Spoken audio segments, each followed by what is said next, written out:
Hello and welcome to Plus One to Gaming. I'm Chris, And I'm Eric. I'm Billy. and we're going to rank all six of the new Spelljammer races. So, got this new expansion. We're going to be we're gearing up for our own campaign in Spelljammer, playing the Light of Xarxis.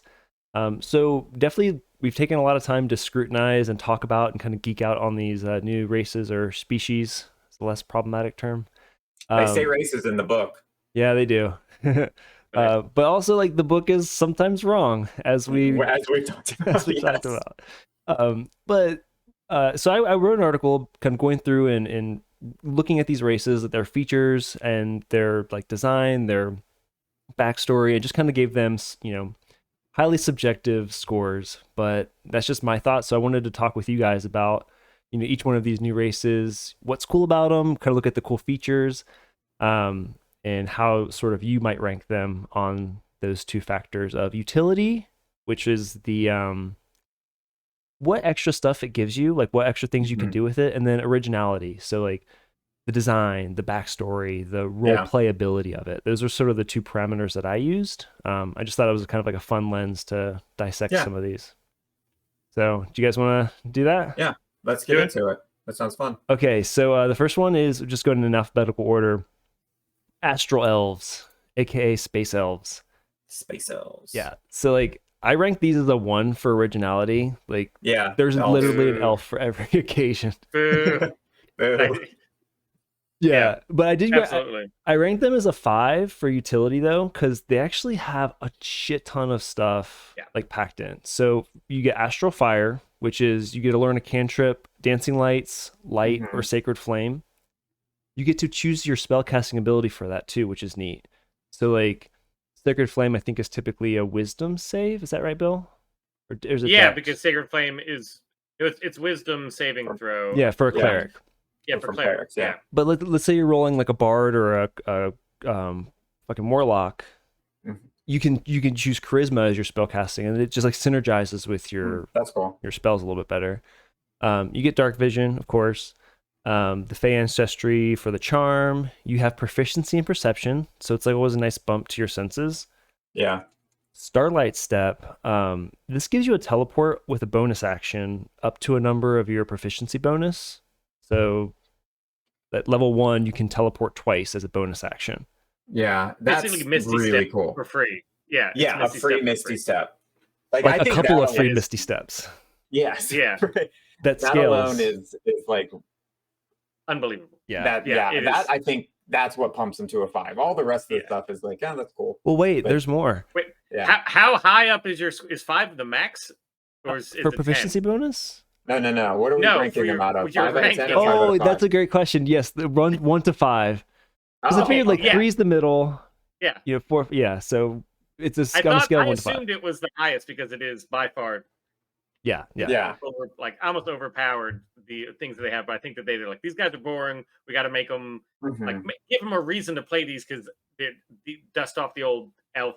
But there's so many elves already. Like, why are we going to have them play a different elf? Yeah, because we're going to make them really, really good. Yeah. And so like that is why. So I can see. Well, this last one is really cool. So normally you have the no sleep, like you can't be put to sleep, and you can just like meditate for long rests.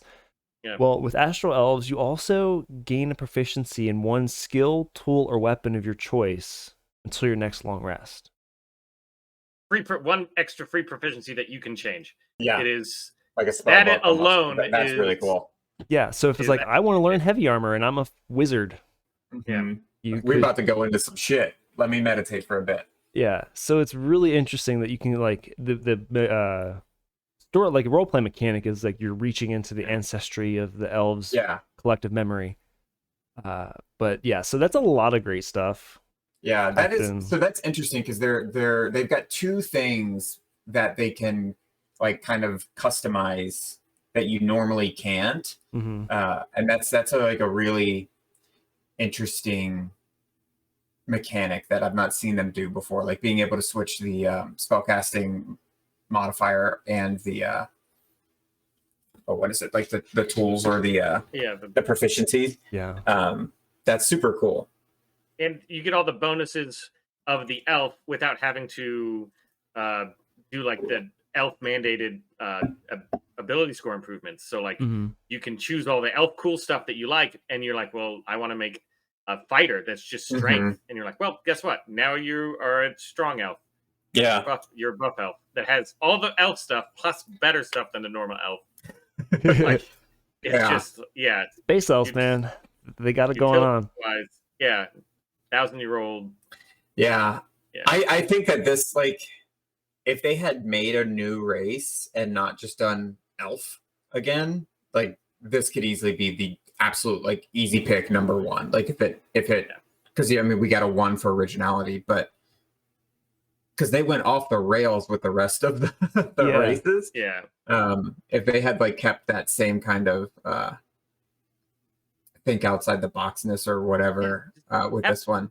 Have like a humanoid that's just slightly different, and don't call them an elf, but just say something that like it's almost like the Falmer in Skyrim, where that they used to be elves, but like they've been separated in the wild space for so long that they're like different altogether. Their elf ancestry goes back, millennia, and they have changed completely. Like, and that trope is common. Like that's what trolls in Tolkien are. Like they were elves, not trolls, orcs. And trolls in WoW, I think, have elven ancestry. It might actually be the other way around. Elves may be descended from trolls, but like that's a pretty like relatively common trope that they could have made it like more monstrous or something. Yeah, something original. It's just literally space elves. So I ranked 5 for utility and 1 for originality. Do you guys agree or disagree with that ranking? Completely. Yeah, they are the min-max. Yes. If you want a character that min-maxes, but you don't really care about like their backstory or whatever like that, Astro Elf is perfect for you. Yeah. Well, I think though I agree like on those 2 rankings, but I do think that they're like you can get some interesting like backstories because their lore is kind of interesting because it is what you talked about, Bill. Like they left the Feywild like longer ago than everything else, so they have been changed. Like there's some interesting stuff you could do there. Yeah, they're I think like the least exciting race. I was not really excited about them. Yeah, but the idea of the story that I wanted to tell and the character I wanted to play just happens to be an Astral Elf, so it works out. Yeah. But yeah, so I mean, I am excited to play them, especially because they do have a lot of fun things to like. If it's not going to be an original like race, then at least you have some fun toys. Yeah, it's sort of my my take on that. And speaking of toys, that brings us to I think one of my favorites that I'm super stoked about: Autognomes. I ranked Autognomes as a 4 for utility and a 4 for originality. They have just a lot of cool stuff, and also just some fun flavor to play around with. So I think they just ranked high overall. Yeah. So let's go through some of the stuff that they've got. Armored casing. They're encased in metal material. Their armor class is 13 plus dex when not wearing armor, so it's just built-in natural defenses, which is great. Their built-in success feature lets you add 1d4 to an attack roll, ability check, or saving throw. Yeah, that's with clutch. Yeah, and you get that as so basically you get free guidance with the number of uses equal to your proficiency bonus, which regenerates after a long rest. And the great thing about that is I think guidance normally uses concentration. This does not. Yeah. So that's kind of cool where you can, you don't have to worry about that pesky concentration, which always gets me. Yeah. They've got healing machine. So if mending is cast on you, then you regain your hit points equal to the roll plus your con modifier. And since you're a construct where you can't normally be healed by healing spells, you can get healed by cure wounds, healing word, mass cure wounds, mass healing word, spare the dying, etc.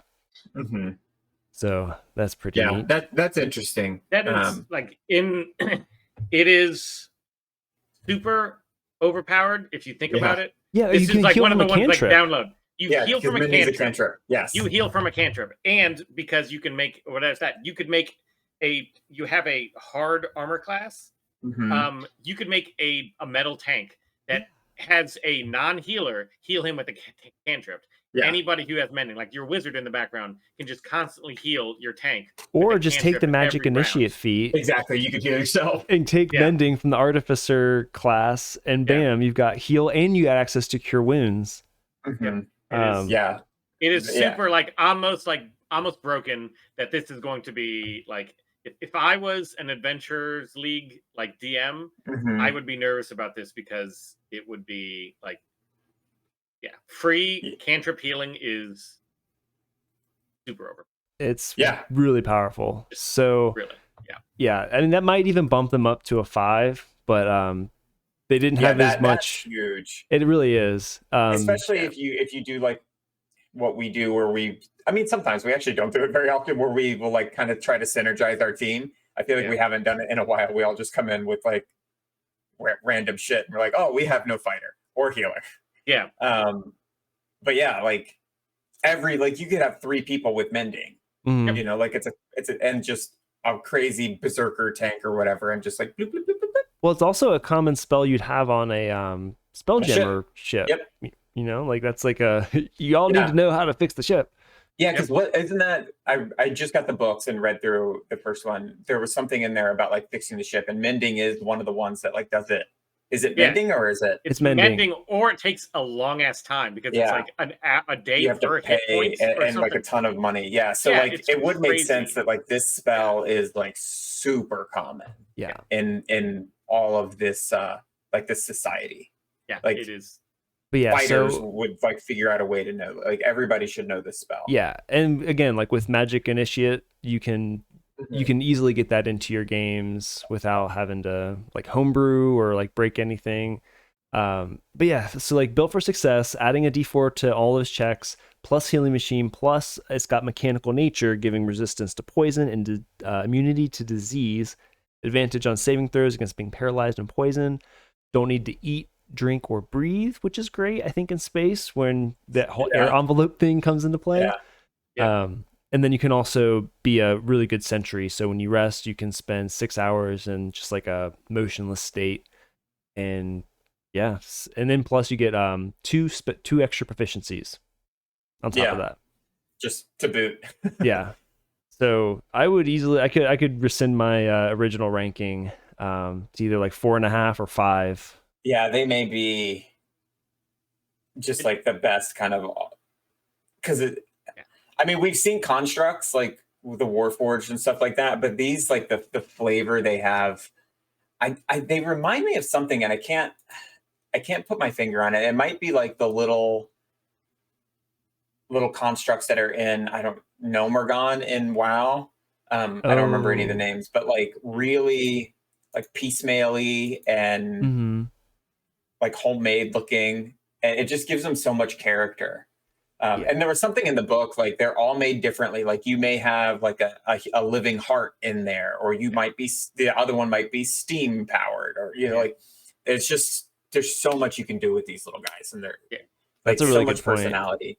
I'm going to bump that originality up to 5 because I forgot, but like, no two autonomes look the same. No two autonomes are built the same, or like it even had on their creation, like roll to see, like, did your creator give you free will? Did you take it? Did they die? Was it an accident? Did you get Frankenstein and struck by lightning? Like how there's just so much like backstory and like originality you can put in these little guys. Are we ranking on originality of that you can put in your character, or originality of like the character wizards? Design? It's highly subjective, but it's so like, I still say that like a construct, like it's kind of cool. I'm gonna keep them down to 4 because it's not something that we've never seen before. It's just like it's a fancier construct. So I think you have the ability to make, like, as a character, you have like this huge ability to make like a really cool backstory and all that. So like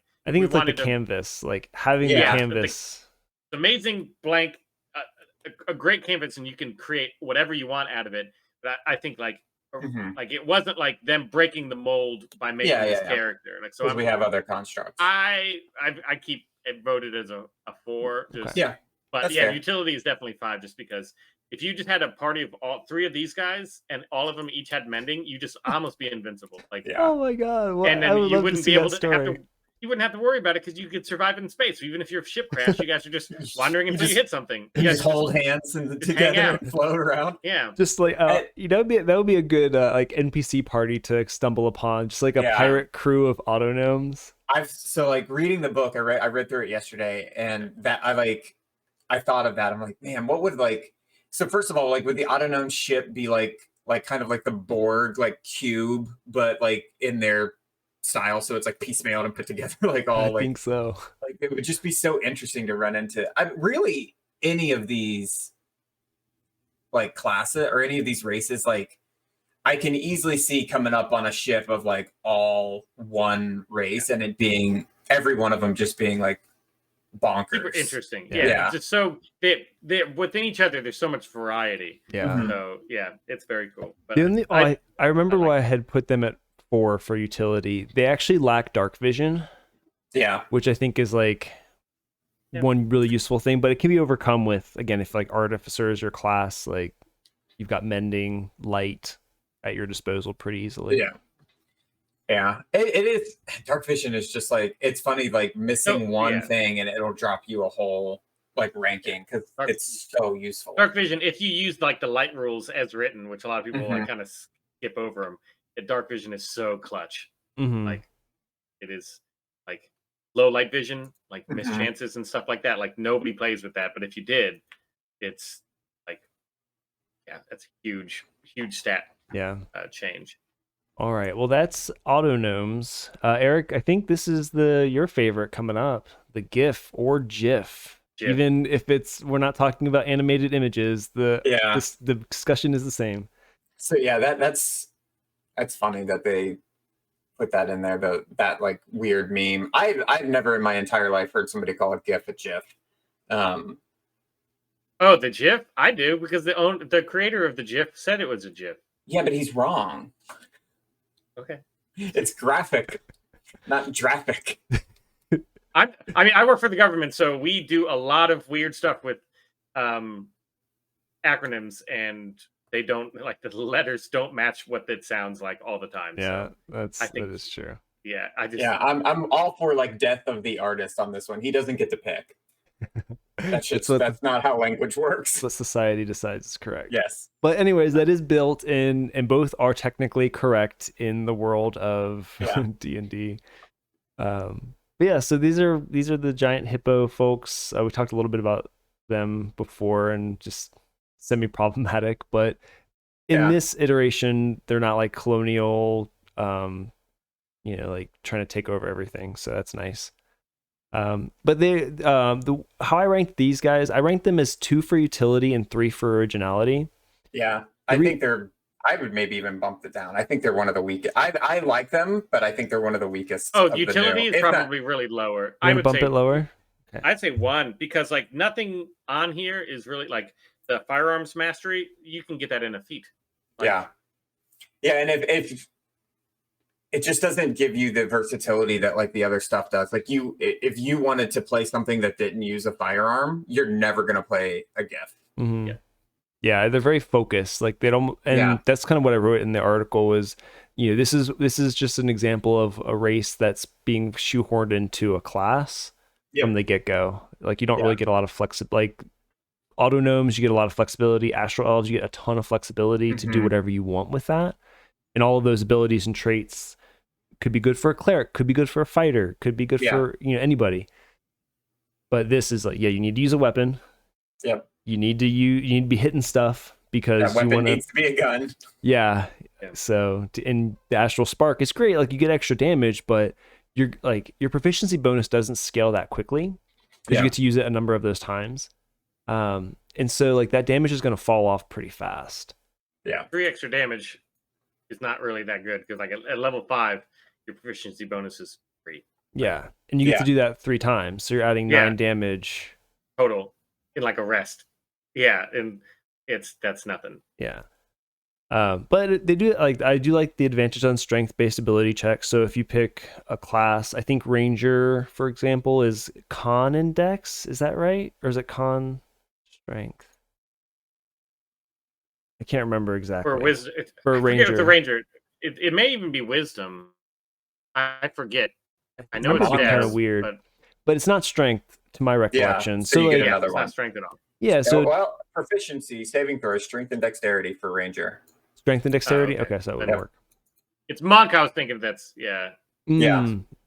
So you would get a third like proficiency in the saving throw. Yeah. So depending on your class, that's nice. So so I ranked them there. Originality, I put 3. I think they're pretty cool, but it's just hip animal anthropomorphic.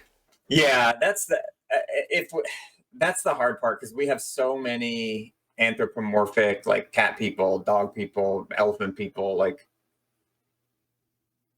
I like them again, but it's not. I don't think like the anthropomorphic like hippo people, but I do like their lore is interesting, and I've not seen like they've lost their home world. They're like looking for like there's some interesting stuff that they threw in there, but I don't think it's enough to bump them up. No. All right, so is 3 too high? I think it is. Okay, that's fine. Yeah. Billy, 3 is too high. It's between 2 and 3. Like they're anthropomorphic. Like the backstory is interesting, but like, but also if you're making your own like universe or whatever, you're more than likely not going to use that backstory. Like you'll make your own, so then it's just like that's a wash. Yeah, like it's not groundbreaking to make an anthropomorphic animal. Like yeah. Speaking of semi-anthropomorphic animal, that leads us to our once formerly problematic species, the Hadoji. These are the gliding, flying monkey folk with a problematic background. If you're interested in that, check out that episode where we spent a whole freaking half an hour talking about it. But these I think these guys are pretty cool. So I rank them as utility 3 and originality 4, but that's again highly subjective. That's why I want to talk to you guys about this. Yeah. They have their walking and climbing speed are the same, so you have no problems climbing. They've got dexterous feet, which allows them to manipulate an object, close a door, container, pick up or set down a tiny object as a bonus action. They can glide, so moving up to 5 feet horizontally for every 1 foot descended in the air at no movement cost to you. And if they would take damage from a fall, they can use their reaction to reduce the fall's damage to 0. Yeah, that's cool. Yeah, and like just that movement ability is really fantastic. And then Hadoji Resilience. When they take damage, they can use the reaction to roll a d6, add their proficiency bonus, and then reduce the damage by that total, a number of times equal to proficiency bonus, of course, regaining all of those uses after a long rest. So I think they had some really awesome abilities, but a lot of them are situational. Yeah, and that's why they had better, like before the errata came out. Like the original glide is way better because it's 5 feet horizontally for every 1 foot of movement, and so like if you're falling from something that's 20 feet high, you can move 100 feet. And now it's just based on your movement speed, so no matter how high you fall. Is it? Well, it says you can move 5 feet horizontally for every 1 foot descended. That's at no movement cost. That's the original one. That's the original one. That's Are you reading in your book, Chris? I thought I was. It was going from the book. You have the original, the first edition, though. Yep. If you look at the errata, they change it where it says they can move. Like the glide has been changed. Oh, fuckers! Yeah. So that just change the racist shit. Don't change the good shit. Yeah. Racist bad. Gliding someone good. Saw that's super power, like because that's crazy. Yeah. That is like just imagine if you're on a cliff that's like 500 feet high. Son of a biscuit. Or something like that. You can just fly almost if you're unlimited. in space, and you get what those like air bubbles around your head. You can go forever. Billy, can you read out the new updated glide? Yeah. For us. Yeah, let me see if I can find it. It's I think it's on our website too. The errata is a link to the errata. Visit +1togaming.com. Yeah, I've just downloaded it. Okay, so that has the glide. When you fall at least 10 feet above the ground, you can use your reaction to extend your skin membranes and glide horizontally a number of feet equal to your walking speed, and you take 0 damage from the fall. Stupid. Yeah. Well, I would leave it up to your DM if they want to allow you to use the original rules as written, sans racism, or the this crappier version. But I think their utility based on that I think goes down a little bit because sure. It's still useful. It's still cool. But 30 feet as opposed to like again potentially like 500 feet. Yeah. thousands of feet. Yeah, and you have to take a reaction, and so if you've already taken, you know, if you already used your reaction, if you already used your reaction, then you fall. You know, it's so because of the just like circumstantial nature of their abilities, you need something to like proc, to use Hadoshi resilience. You need to use a reaction to like for a fall. Dexterous feat is cool, but you know, like not super powerful. So based on that, like I might even take their utility down to a 2, but I have them at 3 now. What do you guys think? I think 2 is applicable because they also don't have dark vision. That's right. The dexterous feat is the same thing that you get from like is it the tiefling's tail, where you can you know, and absolutely no one uses it. Yeah, no one uses it. I use it because you can keep a dagger in there, which is really cool. No one ever uses it, so my tiefling always kept a dagger in there, but I never stabbed with it. But he just walked around with a dagger in his. That's pretty cool. But like I just think that, and it's one of your appendages you already have, so it's not like an extra appendages like the plasmoid, which we'll get into, like they're the trikine, tricrene. Where they have more arms. Yes, it is. I don't know. It's with that glide, like a downgrade. All you really have that's good is like the resilience, which is kind of cool. It's like a damage producer. But you're probably playing you're probably playing like a rogue or a bard anyways, where getting hit, having that cushion is always welcome, but getting hit is something that you're probably trying to avoid anyways. Yeah, I feel like every one of their utilities are something that you're going to have to manufacture to happen. Like it's not going to be something that comes naturally or something that comes often. Like you're going to have to, and that might be fun role play, but you're gonna have like consciously, okay, I can use my foot to open this thing. I can climb up the mast, glide down, get hit, run, like whatever. And I don't know. I always forget all that stuff, so it doesn't end up benefiting me. Yeah, you got to be aware of your character sheet for sure. Yeah, very, very aware. The circumstances where it just naturally that dexterous foot, like, oh, I have my hands full and I need to do this one thing right now, and I haven't used my bonus action already. Like, you know, it's like manipulating things is already like a free action and things like that.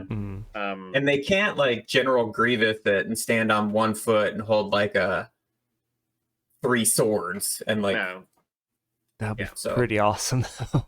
That would be cool. Like the OG 2001 Clone Wars cartoon General Grievous. Because these guys don't have prehensile tails. They do not. They gave up their prehensile tails for glidey membranes. Trade-off. How would you put on your armor with those glidey membranes? Like, where are they connected? If you look at it, like, how are you putting on sleeves?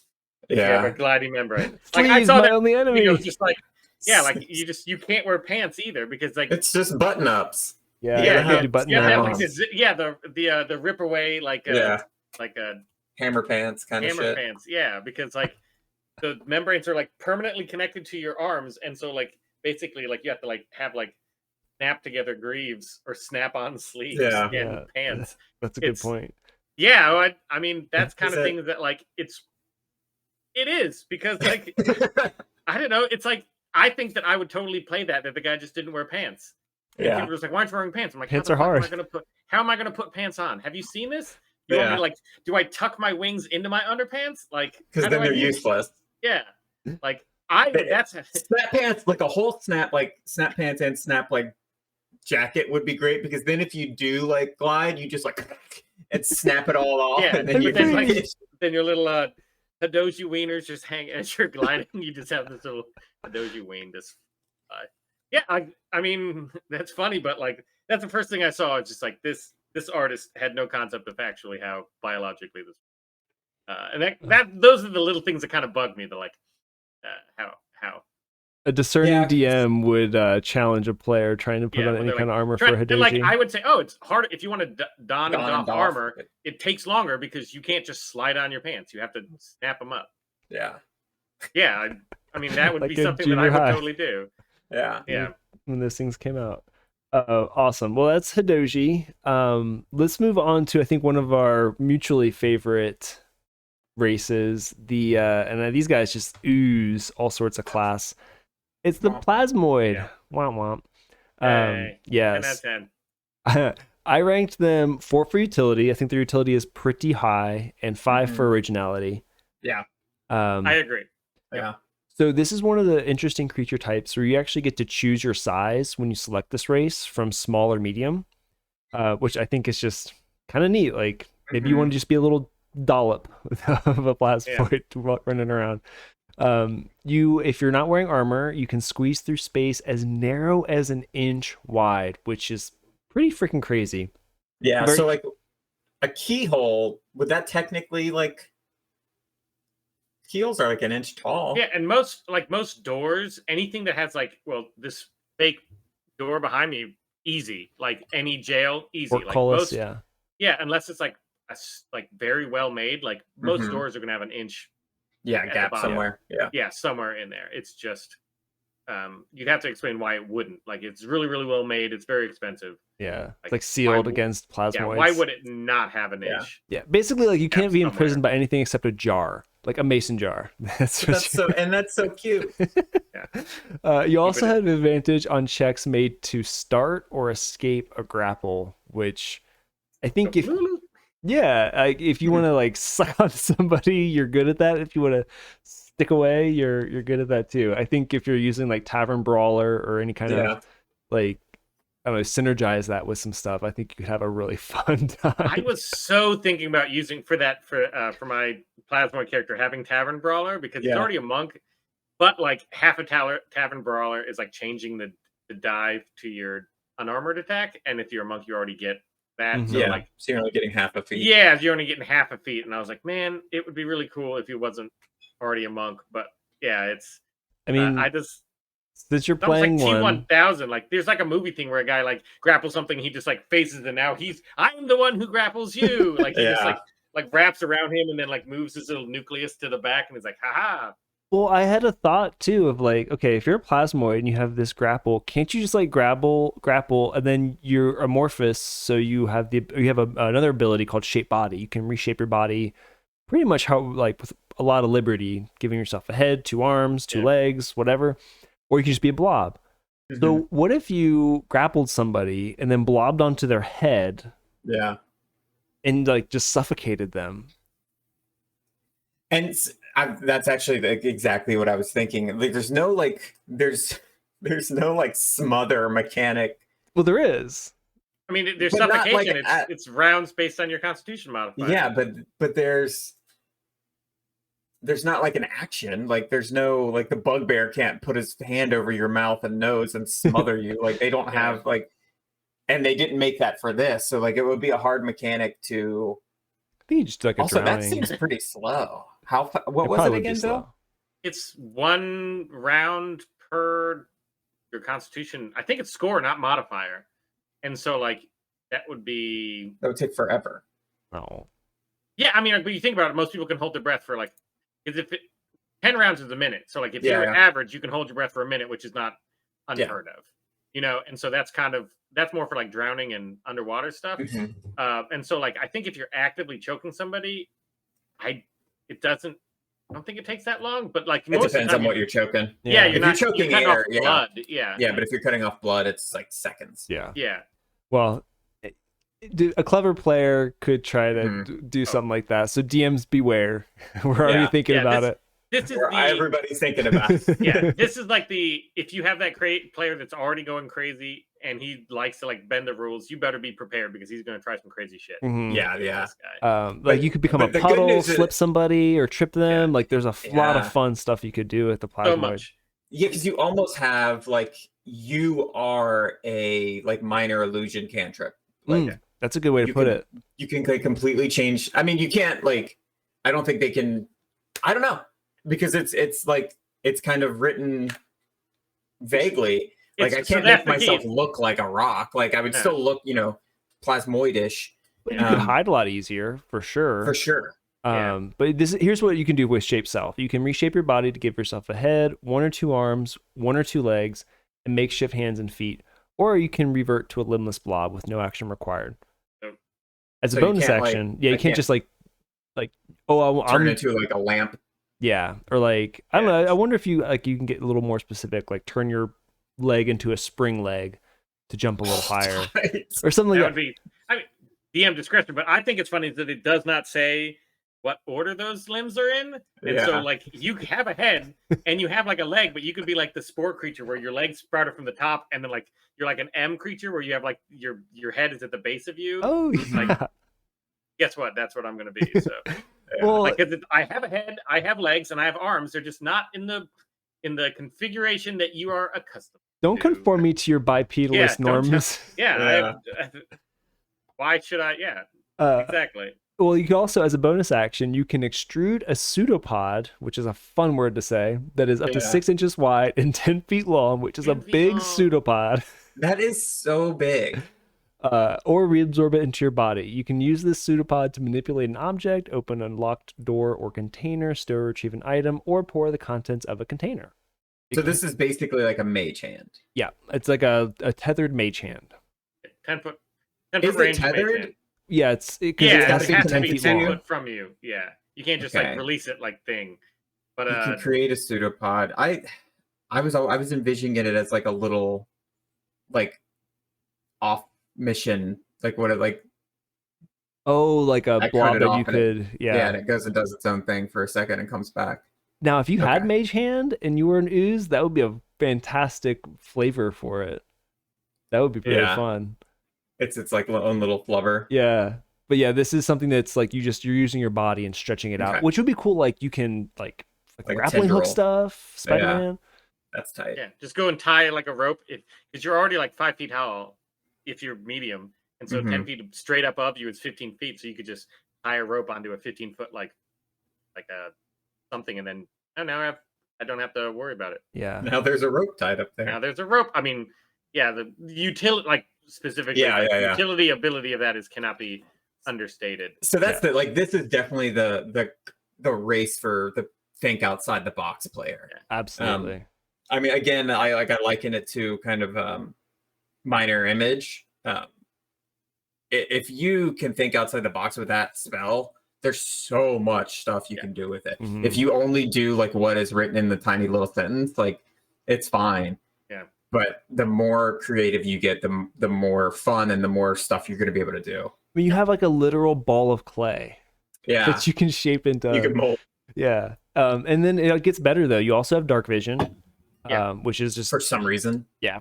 Extra fucking blob. I thought that blind sense would have been a more appropriate. That's actually what I thought. They don't have like ocular receptors. I would have like,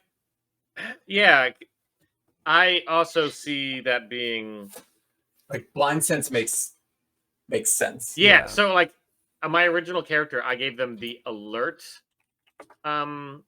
feat.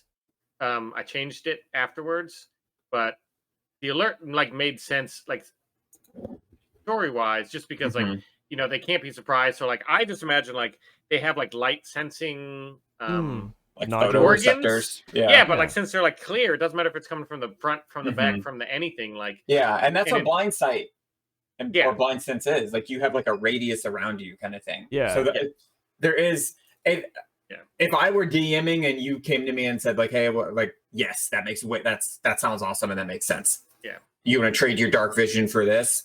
Totally. Yeah, because it's shorter range, but so I would say that it's probably a 1-for-1 trade. Yeah. Blind sight works underwater, but not in a vacuum. So if you were out in space, you'd be blind as fuck. It's based on like like pressure and all this other stuff. So if you're in a vacuum, there's no. Yeah, but again, you can maybe flavor like an astral version of this. Yeah.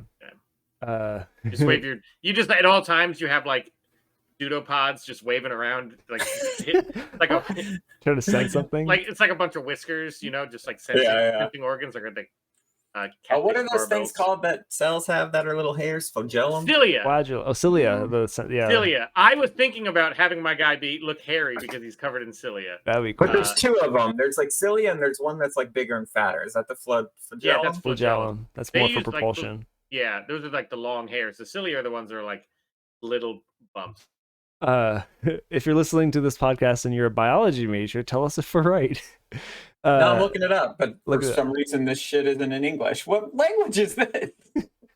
Why did I get... Well, he's looking that up. They also have hold breath, speaking of being in space, up to an hour, which gives you a little extra survivability if you get knocked off your spelljamming vessel. Yeah, that's cool. I think they're both for propulsion. Oh, yeah. Cool. Yeah, they are, but they're just a little smaller hairs. Yeah.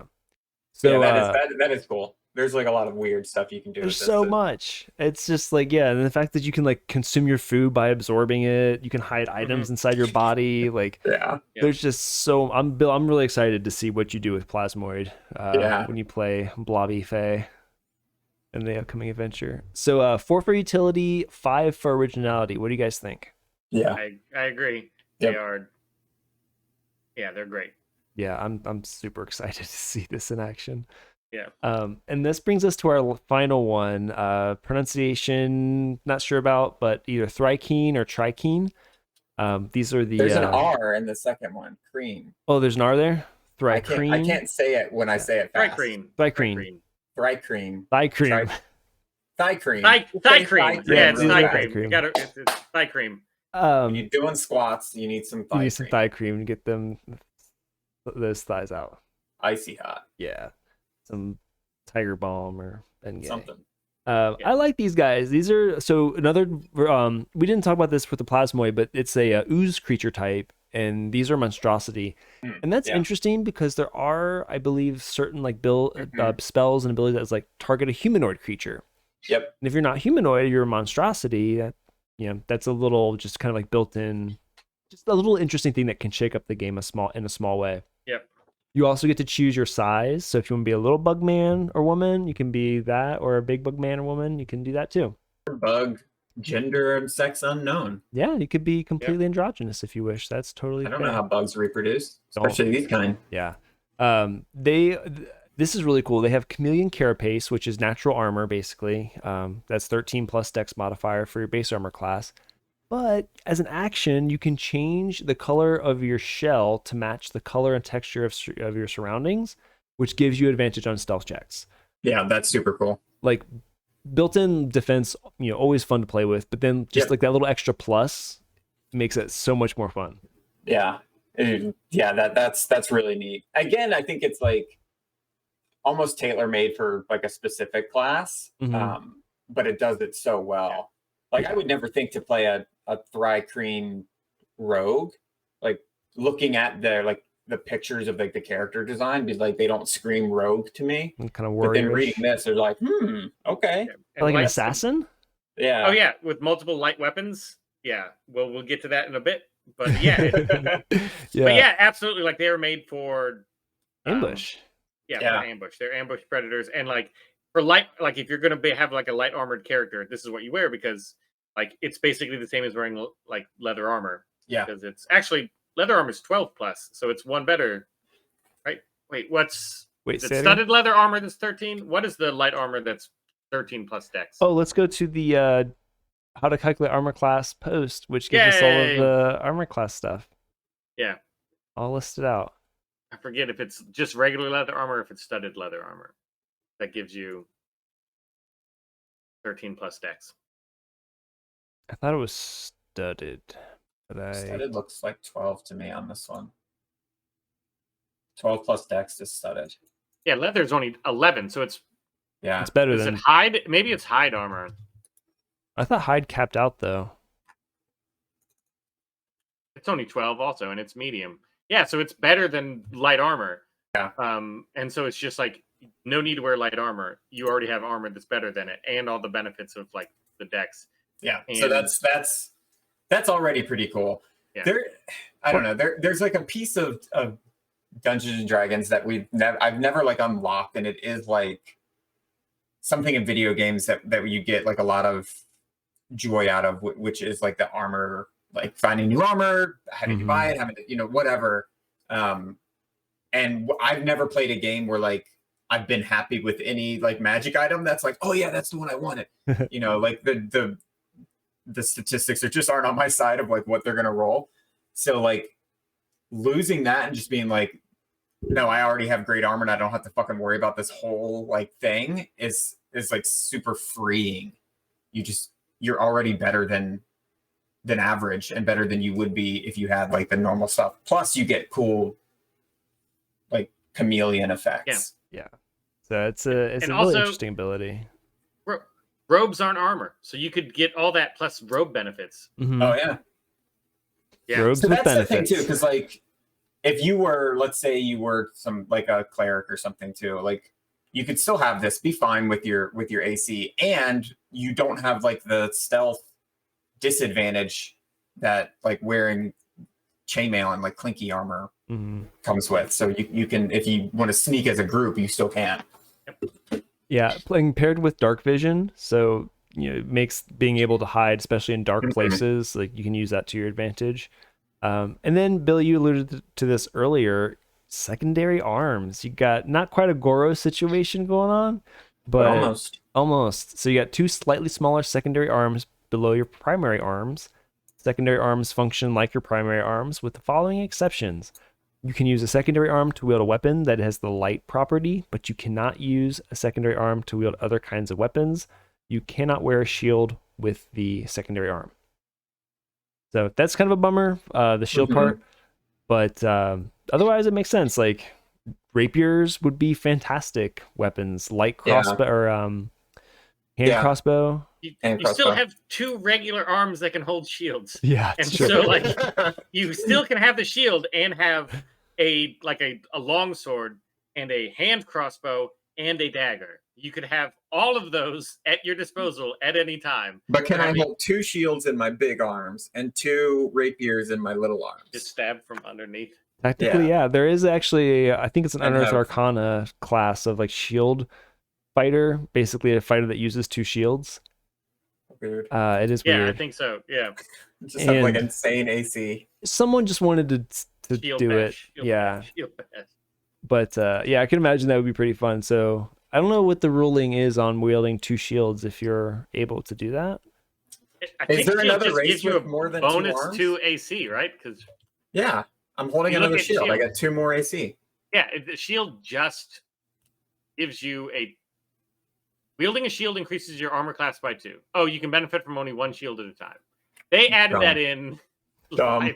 I feel like that doesn't make sense. Yeah, I think that class that they made it like a class feature where you can get the benefit of 2 shields. But yeah, so I mean, still pretty good. Like, all right, so 13 plus 3. Let's say if you're at level 1, because you have a 3 dex modifier, planning to be a fighter, that's 16 plus 2, 18 for your armor class at level 1. That's pretty good. 20 if you cheat and add another shield. 20 if you're cheating and add another shield. Or if you take like defensive duelist, you can bump that up to 19. Or no, not defensive duelist. But yeah, there's a feat that you can take to bump up your class to maybe 19. Yeah. So like at level 1, that's pretty tanky. Without sacrificing any offensive capability by having, like a hand crossbow, a long sword, and a rapier all in your hand. Just stabbing machine. And then they're really interesting. And then they make great sentries, so you don't have to sleep. You just have to refrain from strenuous activities if you went to the doctor or something to benefit from rest. So like they're the perfect sentry to have in your group. They've got 5 weapons on hand and shields they could leap out. But then they can also speak telepathically, regardless of the language of the creature that the creature knows. So you also have a built-in translator in your party. Like when you're traveling in space, I imagine you're going to come up against a lot of different types of species. And just having a guy that can speak to all of them is, it's one of those like soft things that's like really useful once you are in that situation. But yeah, it's I don't think we have another class that has more than 2 arms and speaks telepathically. So both of these are like, to anybody.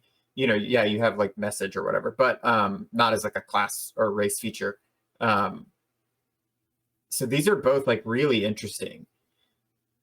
And like untread waters. So I think they're going to take some time to kind of like figure out a little bit like how to, not necessarily how they work. I mean, we already tried to gamify or min-max the arms. And your players are going to do that. Can I hold this? Can I have a sword and a shield and my like spell focus and another, you know, like, because they're going to do it, you know, like why they are absolutely like, they have all these arms that other people don't have. They're like, I'm going to figure out how, like, naturally you're not going to like, well, I'm not going to use these arms effectively because it's cheating. Yeah. Like, if you're not putting your extra arms to use, you are shorting yourself. You're an idiot. Yeah. You're like yourself some you're extra juggling arms. Or you're like flipping a coin with your other arm because like, no, it's. Yeah. Because like you can't spell cast with the shield. Yeah. But now you can because you have an extra little hand. There's a ton of stuff you can do with that. That's again, like really not even really far outside the box, but just a little outside the box. And you can just make these characters like really, really interesting. Yeah. And right in the post too, like different recommendations for different classes. And that's just like to put those features and traits to their best use. But by all means, like if you want to play a Thri-kreen mage, they're going to be awesome. And they're probably going to be hella fun to play. Do it. That's the thing. Like if you're a mage, you're already going to have more AC than any other mages. Yeah, you don't have to worry about keeping mage armor on at all times. Yeah, because normally you have that's one spell slot gone, and that's one like memorized spell gone because you're a mage and you're not using mage armor. You're doing bad. Can wizards can use shield, right? No, they cannot. But they could learn a feat to give them access to shields, and then suddenly fucking sense. You just pick up a block of wood. But you don't know how to use that block of wood. You just hold it near your body. It messes with your spellcasting. Can't do two things but at it once. doesn't if you got other arms. I cast shield. He just picks up a shield. I cast it. I casted the shield I found on the ground. This tabletop. Cast it out of iron. So I ranked Thri-kreen 4 for utility and 4 for originality. I think they have a lot of useful stuff and that makes them survivable and just like they fill in some interesting roles that you wouldn't expect them to. But then also just like it's a really cool bug race and they have some neat, like amazing flavor that you can work with. Yeah, we don't have any other bug races, right? Not to my knowledge, but so I would maybe count. I'm looking through. I would maybe count it like as like an anamorphic, but it is a step farther than just like Disneyified cow people or whatever. Like you can't make them cute. Well, at least they have 6 legs. Kind of hard. Yeah, so they have 6 legs. They're the only ones that don't have like the standard, like even the plasmoid, like they can go ball or they can go humanoid. Standard 2 arms, 2 legs, 1 head. Which I like your take of like I'm gonna be like an an atypical bipedal because don't conform me. But like with the Thri-kreen, do they have reverse joint legs too? So that's like another interesting, you know, like their legs aren't the typical like walking legs. They don't have knees. They go they backward knees. Yeah, it's very very interesting. And like when you're talking about like that, like there already were in the monster manual, but they were just like there's and so like if you like turning a monster into a playable race is not unheard of. A lot of people do it, and a lot of people DMs allow it. Yeah, like you know, outside of it, like I want to play this character. You know, like even before Goblin was a playable race, a lot of people wanted to play Goblin. You know, and you just made it happen because you know what their stats are. But I think even all of those have always been like 2 arms, 2 legs, like just that standard humanoid shape. So like breaking out of that mold, like for this being the only one that broke out of the mold, when you have a freaking blob monster, you know, right? Well, it does. It really doesn't make sense that the plasmoid can't have multiple appendages. Why? Or just have a hoppy leg and 3 arms. Like I could say, like he could keep maximize like he can have up to 4 appendages. You choose how many he wants, and so like give him all legs, and he can just move really really fast. Did you read Project Hail Mary, Bill? No. You should. It's excellent. Yeah. Never mind. I won't continue any further. Okay. Yeah. Can make that reference. But yeah, so those are all the 6 new races. I know. So Eric, you're going to go for GIF or GIF. You say GIF, right? I say GIF. I'm firmly in that camp. I'm the For GIF these, camp. it's GIF. For graphical image format, it is GIF. Like peanut butter. Stand by it. Yummy. So you really do say that, Bill? No. Okay. I was gonna be like, I fucking can't. No, it's like we're funny from the same hometown. There's no way you say it different than I do. No, it's GIF. It's always been GIF. I just think it's funny that like the owner of it said it's GIF. I made it, and I call it GIF. I've been saying it GIF forever. People are like, no, wrong. Nah. You are wrong. Sorry, guy. I know you made it, but you're wrong on this. Yeah. I'm gonna play GIF. I don't know. Maybe regretting that because these other races are, and I always have that kind of like FOMO of like, fuck, but I should play this other race because they're all interesting. They really are. It is tough to pick just one. And Bill, you're gonna go with Plasmoid, which is fantastic. 100%. I think that's probably the best person to play Plasmoid. I'm curious what Mark's going to play. Has he mentioned? He seemed really excited about the Auto Gnome. Great. Okay, so we'll have an Auto Gnome on our team. Yeah, which would be what I would switch to, but he's gonna take it, so I'll let him have it. Cool. Well, I mean, you can still make a really, really cool GIF. Yeah. I mean, they're all what you make them, but yeah. And I'll roll an Astro Elf. We'll have a pretty diverse party, I think. Yeah, that'll be fun. I'm excited. All right, well, I guess that wraps up our ranking of all 6 Spelljammer races. We hope it helps you just kind of understand what each race can do, what they can do, also not just mechanically, but some inspiration for how you might want to play them. So stay tuned for when we adopt our character avatars and jump into Spelljammer with some of these new species. That's it for this week's episode.